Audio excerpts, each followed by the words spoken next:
ভিক্ষুক রাস্তা দিয়া যায় আর জমিদারের পুত্র বধূও যায়। একজন সামনের থেকে আসতেছে, একজন সামনের দিকে যাইতেছে। দুইজনের ক্রসিং এর সময় ভিক্ষুকের গায়ের কাদা জমিদারের পুত্রবধূর গায়ে লেগে গেছে।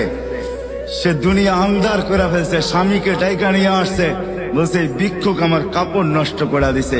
সে শুধু ভিক্ষুক ছিল না, বৃদ্ধ ছিল।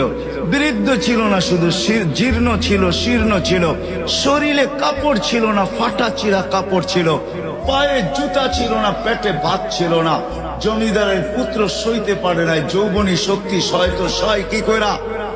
তার স্ত্রীর গায়ে ভিক্ষুকের কাদা, বস সমগ্র শক্তিকে হাতে জমা করা, একত্র করা বৃদ্ধের গালে বসায় আছে।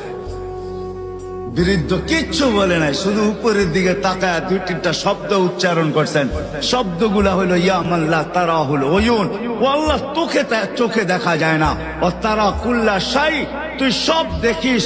ফারা তারা মা বি, তুই কি দেখিস না আমার সাথে কি ঘটতেছে, এটা কি দেখিস না? বলতে দেরি যুবক, মরতে দেরি হয় নাই।